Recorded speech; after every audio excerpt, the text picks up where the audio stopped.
Soy libre para llevar una vida plena y significativa. En teoría, si una barrera transparente es colocada en un acuario, al principio el pez tratará de nadar a través de ella, mas a la larga desistirá. Luego, aunque la barrera sea eliminada, el pez permanece confinado, como si el obstáculo todavía existiera. Si mis hábitos o los obstáculos que percibo me limitan, recuerdo que soy libre para llevar una vida plena y significativa. Si el miedo me confina o si me he acostumbrado a que otros me digan no, afirmo, soy libre para llevar una vida plena y significativa. Tengo dones y talentos únicos que compartir, ideas que explorar y sueños que lograr. Me acepto como una creación de Dios con potencial y libertad para dar expresión a lo mejor de mí.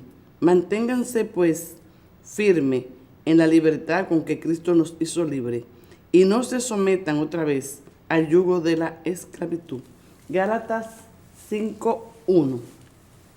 Y así, señores, en esta tarde de hoy iniciamos su programa Salud y Variedad. No se muevan porque vamos a subir con nuestros anunciantes, pero vamos a regresar en breve.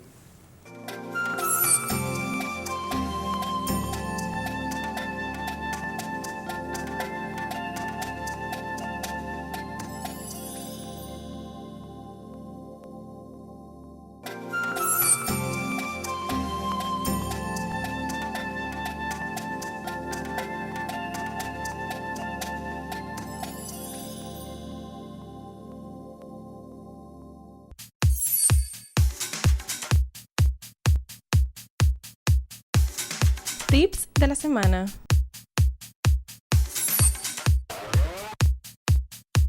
Clave las agujas y los alfileres en un trozo de jabón para que no se oxiden y penetren mejor en la tela.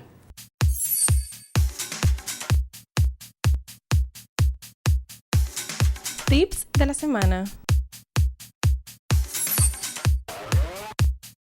Ya estamos aquí, señores, en su programa Salud y Variedad, felicitando a todos los cumpleañeros del mes. Hoy tenemos un tema bien bonito, pero a veces muy preocupante para la mujer, y son los quistes de ovario y embarazo sobre todo. Vamos a empezar definiendo lo que es un quiste de ovario. Ustedes saben que generalmente los quistes no son más que tumoraciones o bolsas de líquido que se forman en el ovario por algún defecto que haya durante la ovulación. Ustedes saben que durante la ovulación se debe de romper el folículo y sale el óvulo. Entonces, si esto no ocurre, pues se puede formar un quiste de ovario. Hay muchas pacientes que se preguntan, yo tengo muchos quistecitos en los ovarios, ¿yo me podré embarazar, doctora?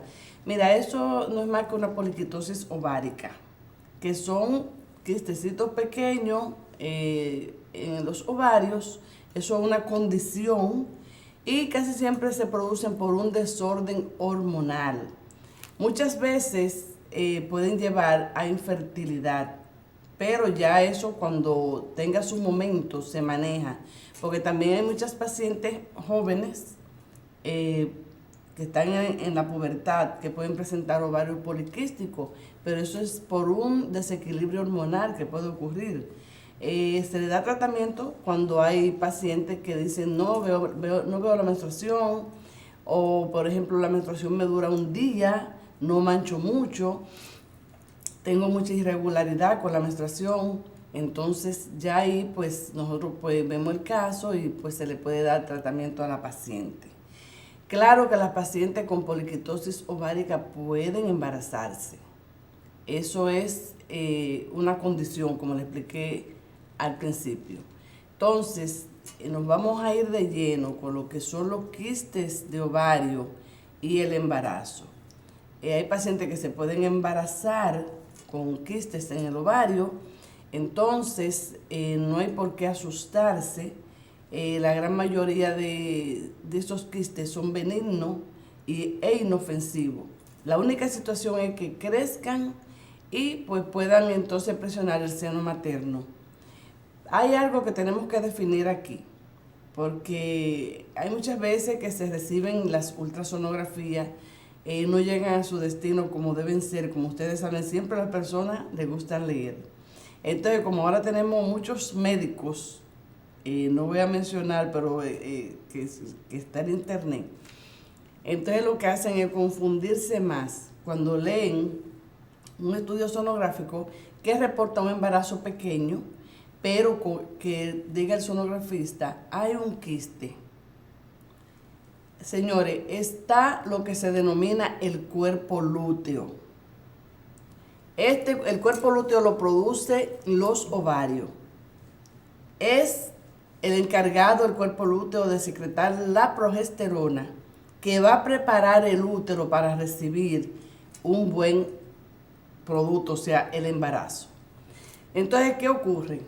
Cuando la paciente se embaraza, podemos ver un quiste lúteo del embarazo, en el primer trimestre sobre todo. Nosotros como ginecólogos tetra, lo que tenemos es que darle un manejo expectante.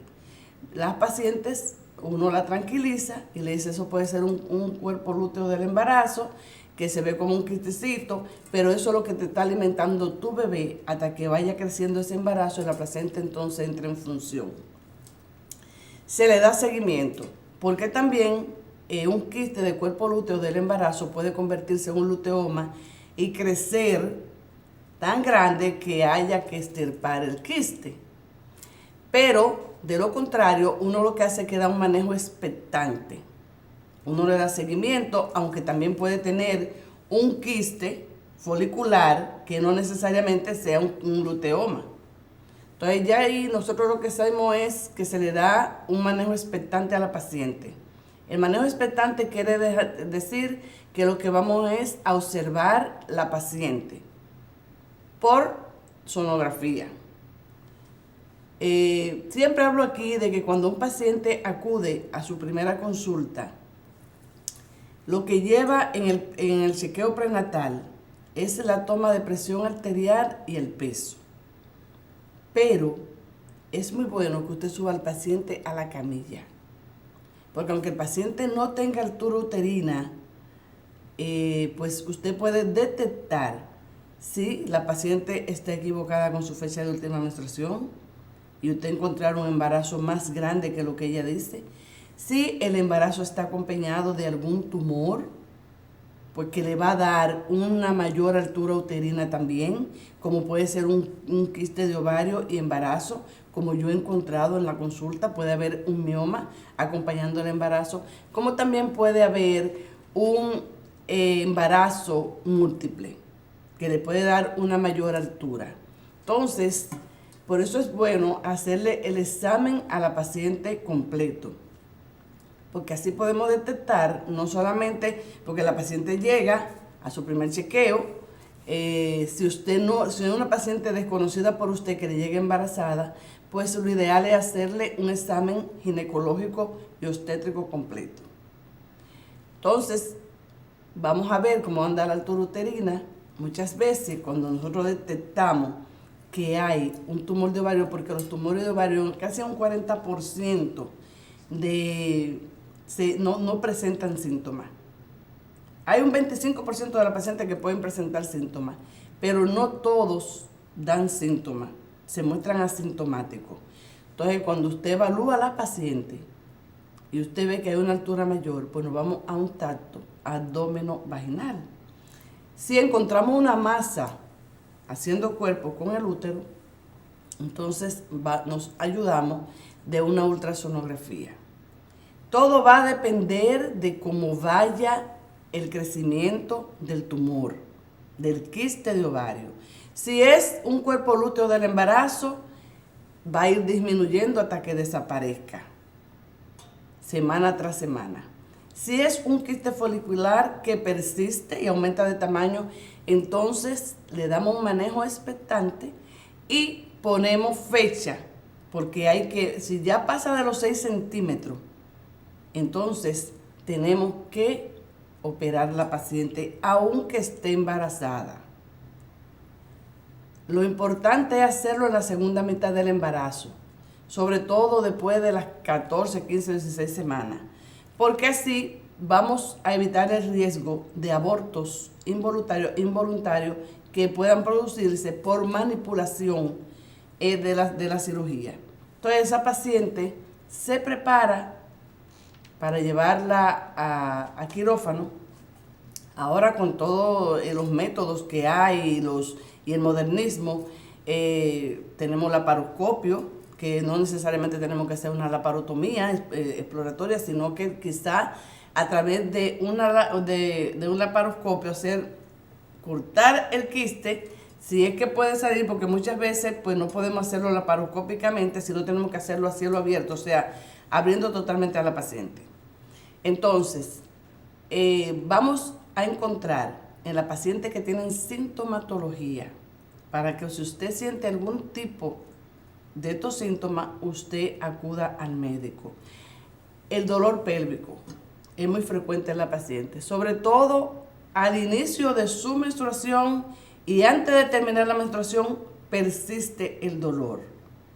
Eso es un síntoma que debe de llamar la atención a la paciente. ¿Por qué me ocurre esto? Ese dolor pélvico es como un dolor sordo que se irradia a la espalda y le coge el muslo. Hay pacientes que dicen, a mí me duele mucho aquí adelante, se me va al muslo. Entonces, eso es un síntoma que debe de llamarle la atención a la paciente y acudir a su ginecólogo. En segundo lugar, también hay, dependiendo si está presionando la vejiga o el recto. ¿Qué vamos a encontrar aquí? Que vamos a encontrar una condición donde la paciente puede tener un tenemo vesical y quiere orinar, tiene deseo de orinar y no puede, o orina y no termina bien de vaciarse a la vejiga. Cuando presiona el recto, entonces la paciente puede tener constipación o estreñimiento, puede tener dificultad en las evacuaciones. Entonces esos son síntomas también de que puede haber un tumor de ovario que esté presionando vejiga o que esté presionando el recto. Estos tipos de tumores de ovario, aunque muchas veces se pueden presentar asintomáticamente, sin síntomas, también pueden ocasionar complicaciones. Las complicaciones que usted puede tener en una paciente con un tumor de ovario es que el tumor de ovario se torsione y haya que operar a la paciente de emergencia. También cuando se rompe el quiste, va a haber mucha irritabilidad abdominal. Entonces, se pueden presentar ese tipo de complicaciones que puede ser la torsión, también cuando se rompe el quiste. Y entonces, pues, la paciente acusar mucho dolor y acudir de emergencia a la clínica. No se muevan de ahí de sus asientos porque nosotros vamos a subir un momentito con nuestros anunciantes y en breve regresamos.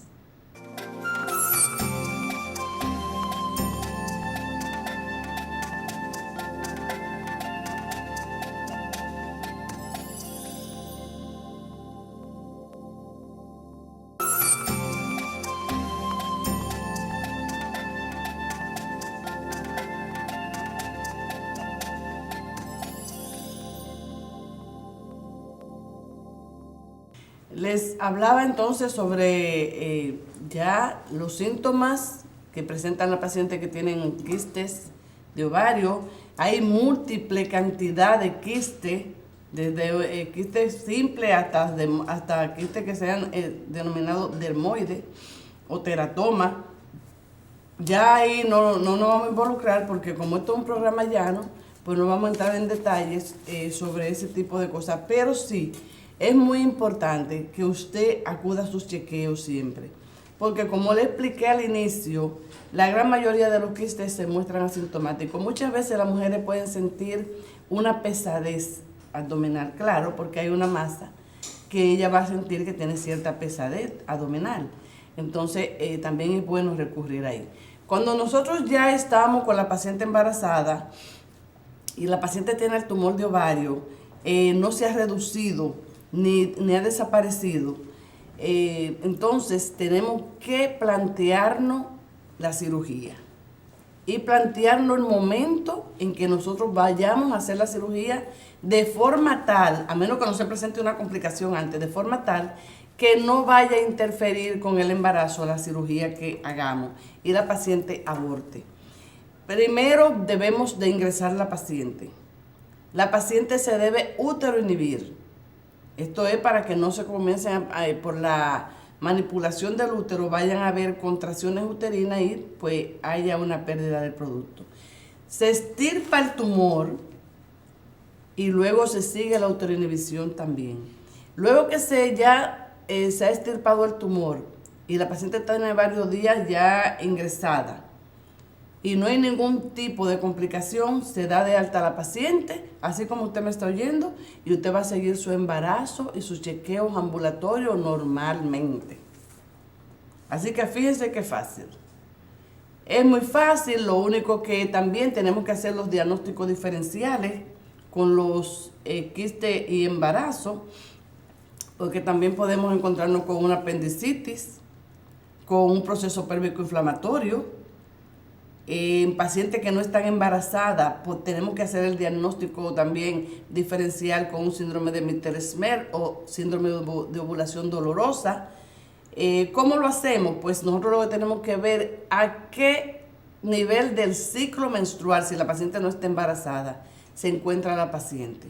Eso es muy importante, porque muchas veces la paciente a los 14 o 15 días, luego de su última menstruación, pueden acusar dolor muy fuerte del lado que la paciente esté ovulando. Hay pacientes que hacen ovulaciones dolorosas, pero ahí ya entra las analíticas, la batería de laboratorio que debemos hacerle a cada paciente, porque puede la paciente tener una apendicitis, la paciente puede tener también un embarazo ectópico, que pueda estar dando dolor, los procesos pélvicos inflamatorios, la misma colecistitis. Pero si nosotros nos vamos y nos ponemos entonces a ver la fecha de última menstruación de la paciente, esto estoy hablando de la paciente que no está embarazada, pues nos daremos cuenta y podremos llegar a un diagnóstico de que puede ser un síndrome de ovulación dolorosa. Sobre lo que le hablaba sobre la condición, porque es una condición, los ovarios poliquísticos, no hay, los ovarios poliquísticos se describe que el manejo debe ser clínico. Para usted llegar a una cirugía en ovario poliquístico ya debe de ser algo que usted entienda que debe de llevar a sala de cirugía a una paciente por una poliquistosis ovárica. Casi siempre el manejo es clínico, expectante. Son pacientes que muchas veces lo que hay es una persistencia de estrógenos. Incluso esa paciente que tiene un ovario poliquístico, usted va a ver que tiene pelo en áreas donde no es normal en la mujer, sobre todo aquí en la barbilla, pueden tener bigotes, alrededor de las areolas mamarias. Por eso nosotros le denominamos a eso hirsutismo. Entonces, en conjunto con todo ese tipo de síntomas, más esos ovarios así, pues nosotros lo que ahí ya ponemos es tratamiento clínico. Y esos quistecitos se rompen casi siempre cuando viene la menstruación. Y la paciente por eso acusan a veces mucho dolor menstrual o lo que nosotros denominamos dismenorrea. También pueden dar estos quistes de ovario dispareunia o dolor con las relaciones sexuales durante el coito. ¿Por qué? Porque puede ser que el pene golpetee a uno de esos quistes y entonces produzca ese dolor. A veces se rompen los quistecitos y irritan todo el peritoneo y entonces ahí viene el dolor también que la paciente puede acusar. Es muy importante, señores, que ustedes acudan temprano, como siempre digo aquí, a su chequeo prenatal. Porque si estamos frente a un embarazo ectópico, no esperar que llegue al cataclismo del embarazo ectópico, porque muchas veces puede llegar la paciente hasta en un shock hipovolémico por la pérdida de sangre, y a veces la hemorragia que hacen es interna y no se muestra de una manera externa. Entonces, por eso siempre es importante que la mujer acuda a su médico. Los ovarios, la gran mayoría de esos quistes son benignos, son inofensivos, pero muchas veces depende en la edad que se presenten en la mujer. Porque, por ejemplo, en mujeres que ya están perimenopáusicas o menopáusicas, pues ya los ovarios deben de estar hipotróficos y no aumentados de tamaño.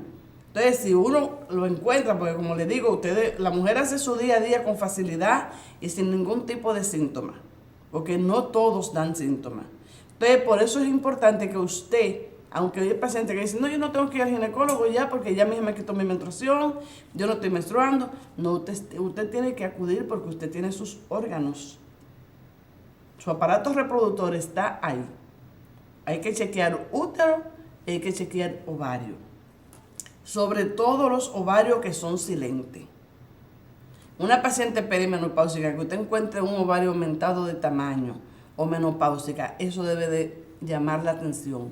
¿Qué debemos hacer? Bueno, pues para eso está todo el modernismo que tenemos, gracias a Dios, está nuestro estudio ultrasonográfico y luego pues también usted puede confirmar con una tomografía del área y, ¿por qué no? También muy bueno siempre cuando uno va a hacer cualquier tipo de cirugía de ovario, mandarle a hacer los marcadores tumorales, porque también no pueden decir por dónde anda la situación. Si estamos frente a algo que sea dudoso o que sea totalmente benigno.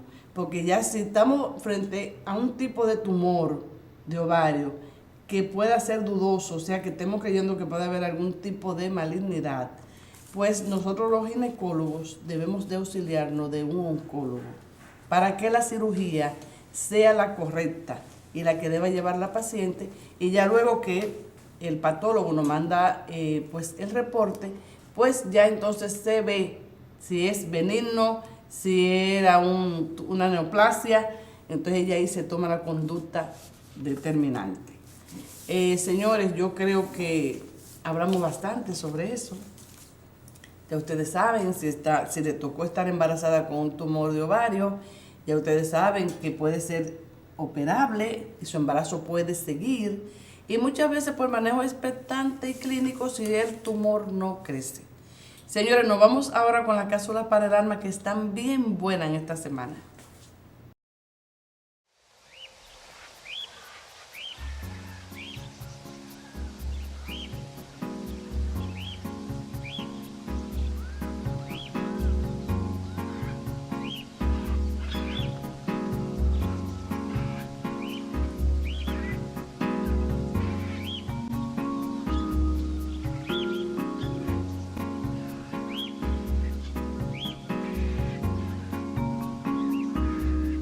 Abandono total.